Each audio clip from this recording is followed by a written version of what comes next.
जैसे जैसे मैं जीवन की गहराई में उतरता गया, वैसे वैसे मुझे बाहर और भीतर के आचरण में फेरफार करने की जरूरत मालूम होती गई।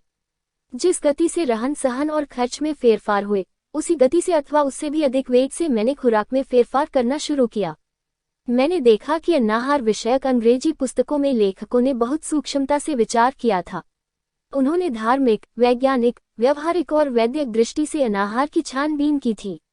नैतिक दृष्टि से उन्होंने ये सोचा था कि मनुष्य को पशु पक्षियों पर जो प्रभुत्व प्राप्त हुआ है, वह उन्हें मारकर खाने के लिए नहीं, बल्कि उनकी रक्षा के लिए है। अथवा जिस प्रकार मनुष्य एक दूसरे का उपयोग करते हैं, पर एक दूसरे को खाते नहीं, उसी प्रकार पशु पक्षी भी उपयोग के लिए हैं, खाने के लिए नहीं। और उन्होंने देखा कि खाना भोग के लिए नहीं, बल्कि जीने के लिए ही है। इस कारण कईयों ने आहार में मांस का ही नहीं बल्कि अंडों और दूध का भी त्याग सुझाया और किया। विज्ञान की दृष्टि से और मनुष्य की शरीर रचना को देखकर कई लोग इस परिणाम पर पहुंचे कि मनुष्य को भोजन पकाने की आवश्यकता ही नहीं है, वह वनपक फल ही खाने के लिए पैदा किया गया है। दूध उसे केवल माता का ही पीना चाहिए। दांत निकलने के बाद उसको चबा सकने योग्य खुराक ही लेनी चाहिए। वैद्यक दृष्टि से उन्होंने मिर्च मसालों का त्याग सुझाया और व्यवहारिक अथवा आर्थिक दृष्टि से उन्होंने बताया कि कम से कम खर्च वाली खुराक अन्नाहार ही हो सकती है। मुझ पर इन चारों दृष्टियों का प्रभाव पड़ा और अन्नाहार देने वाले भोजन गृह में मैं चारों दृष्टि वाले व्यक्तियों से मिलने लगा। विलायत में इनका एक मंडल था और एक साप्ताहिक भी निकलता था। मैं साप्ताहिक का ग्राहक बना और मंडल का सदस्य। कुछ ही समय में मुझे उसकी कमेटी में ले लिया गया। यहाँ मेरा परिचय ऐसे लोगों से हुआ जो अन्नाहारियों में स्तंभरूप माने जाते थे। मैं प्रयोगों में व्यस्त हो गया। घर से मिठाई मसाले वगैरह जो मंगाए थे सो लेने बंद कर दिए और मन ने दूसरा मोड़ पकड़ा। इस कारण मसालों का प्रेम कम पड़ गया और जो सब्जी रिचमंड में मसाले के अभाव में बेस्वाद मालूम होती थी, वह अब सिर्फ उबाली हुई स्वादिष्ट लगने लगी। ऐसे अनेक अनुभवों से मैंने ये सीखा कि स्वाद का सच्चा स्थान जीभ नहीं पर मन है। आर्थिक दृष्टि तो मेरे सामने थी ही। उन दिनों एक पंथ ऐसा था जो चाय कॉफी को हानिकारक मानता था और कोको का समर्थन करता था। मैं ये समझ चुका था कि केवल उन्हीं वस्तुओं का सेवन करना योग्य है जो शरीर व्यापार के लिए आवश्यक है। इस कारण मुख्यतः मैंने चाय और कॉफी का त्याग किया और कोको को अपनाया। भोजन गृह के 2 विभाग थे। एक में जितने पदार्थ खाओ उतने पैसे देने होते थे। इसमें एक बार में शिलिंग 2 शिलिंग का भी खर्च हो जाता था। इस विभाग में अच्छी स्थिति के लोग जाते थे। दूसरे विभाग में 6 पेनी में 3 पदार्थ और डबल रोटी का एक टुकड़ा मिलता था। जिन दिनों मैंने खूब किफायतशारी शुरू की थी, उन दिनों मैं अक्सर 6 पेनी वाले विभाग में जाता था। ऊपर के प्रयोगों के साथ उपप्रयोग तो बहुत हुए।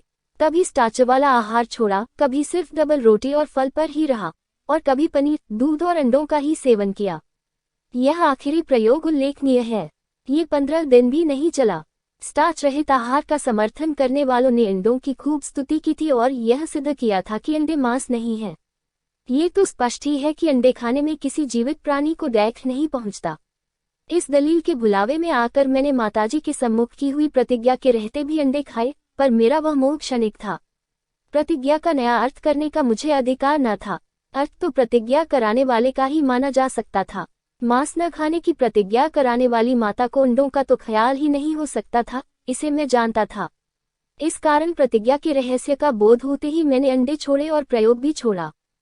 यह एक सूक्ष्म रहस्य है और ध्यान में रखने योग्य है। विलायत में मैंने मांस की 3 व्याख्याएं पढ़ी थीं।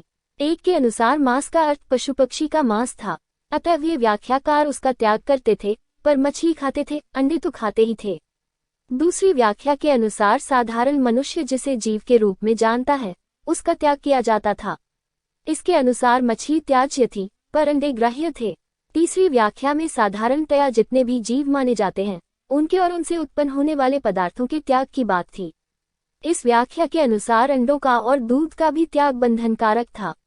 यदि मैं इनमें से पहली व्याख्या को मानता तो मछली भी खा सकता था, पर मैं समझ गया था कि मेरे लिए तो माताजी की व्याख्या ही बंधनकारक है। अतः यदि मुझे उनके सम्मुख ली गई प्रतिज्ञा का पालन करना हो तो अंडे खाने ही न चाहिए। इस कारण मैंने अंडों का त्याग किया, पर मेरे लिए यह बहुत कठिन हो गया, क्योंकि बारीकी से पूछताछ करने पर पता चला कि अन्नाहार वाले भोजन गृह में भी अंडों वाली बहुत चीजें बनती थीं। तात्पर्य ये कि वहां भी भाग्यवश मुझे तब तक परोसने वालों से पूछताछ करनी पड़ी थी जब तक कि मैं अच्छा जानकार न हो गया, क्योंकि कई तरह के पुडिंग में और कई तरह की केक में तो अंडे होते ही थे। इस कारण एक तरह से तो मैं जंजाल से छूटा, क्योंकि थोड़ी और बिल्कुल सादी चीजें ही ले सकता था। दूसरी तरफ थोड़ा आघात भी लगा, क्योंकि जीभ से लगी कई चीजों का मुझे त्याग करना पड़ा था। पर वह आघात क्षणिक था। प्रतिज्ञा पालन का स्वच्छ, सूक्ष्म और स्थायी स्वाद उस क्षणिक स्वाद की तुलना में मुझे अधिक प्रिय लगा। पर सच्ची परीक्षा तो आगे होने वाली थी, और वह एक दूसरे व्रत निमित्त से। जिसे राम रखे उसे कौन चखे के इस अध्याय को समाप्त करने से पहले प्रतिज्ञा के अर्थ के विषय में कुछ कहना जरूरी है। मेरी प्रतिज्ञा माता के सम्मुख किया हुआ एक करार था। दुनिया में बहुत से झगड़े केवल करार के अर्थ के कारण उत्पन्न होते हैं। इकरारनामा कितनी ही स्पष्ट भाषा में क्यों न लिखा जाए तो भी भाषा शास्त्री राय का पर्वत कर देंगे। इसमें सभ्य असभ्य का भेद नहीं रहता। स्वार्थ सबको अंधा बना देता है। राजा से लेकर रंग तक सभी लोग करारों के खुद को अच्छे लगने वाले अर्थ करके दुनिया को, खुद को और भगवान को धोखा देते हैं। इस प्रकार पक्षकार लोग जिस शब्द अथवा वाक्य का अपने अनुकूल पड़ने वाला अर्थ करते हैं, न्याय शास्त्र में उसे द्व्यर्थी मध्यम पद कहा गया है। सुवर्ण न्याय तो यह है कि विपक्ष ने हमारी बात का जो अर्थ माना हो वही सच माना जाए, हमारे मन में जो हो वह खोटा अथवा अधूरा है। और ऐसा ही दूसरा सुवर्ण न्याय यह है कि जहां दो अर्थ हो सकते हो वहां दुर्बल पक्ष जो अर्थ करे वही सच माना जाना चाहिए। इन दो सुवर्ण मार्गों का त्याग होने से ही अक्सर झगड़े होते हैं और अधर्म चलता है। और इस अन्याय की जड़ असत्य है। जिसे सत्य के ही मार्ग पर जाना है उसे सुवर्ण मार्ग सहज भाव से मिल जाता है। उसे शास्त्र नहीं खोजने पड़ते। माता ने मांस शब्द का जो अर्थ माना और जिसे मैं उस समय समझा वही मेरे लिए सच्चा था। वह अर्थ नहीं जिसे मैं अपने अधिक अनुभव से या अपनी विद्वत्ता के मद में सीखा समझा था। इस समय तक के मेरे प्रयोग आर्थिक और आरोग्य की दृष्टि से होते थे। विलायत में उन्होंने धार्मिक स्वरूप ग्रहण नहीं किया था। धार्मिक दृष्टि से मेरे कठिन प्रयोग दक्षिण अफ्रीका में हुए, जिनकी छानबीन आगे करनी होगी। पर कहा जा सकता है कि उनका बीज विलायत में बोया गया था। जो आदमी नया धर्म स्वीकार करता है उसमें उस धर्म के प्रचार का जोश उस धर्म में जन्मे हुए लोगों की अपेक्षा अधिक पाया जाता है। विलायत में तो अनाहार एक नया धर्म ही था और मेरे लिए भी वह वैसा ही माना जाएगा, क्योंकि बुद्धि से तो मैं मांसाहार का हिमायती बनने के बाद ही विलायत गया था। अनाहार की नीति को ज्ञानपूर्वक तो मैंने विलायत में ही अपनाया था।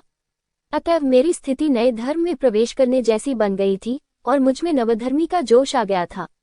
इस कारण उस समय मैं जिस बस्ती में रहता था उसमें मैंने अनाहारी मंडल की स्थापना करने का निश्चय किया। इस बस्ती का नाम बेजवाटर था। इसमें सर एडविन आर्नल्ड रहते थे।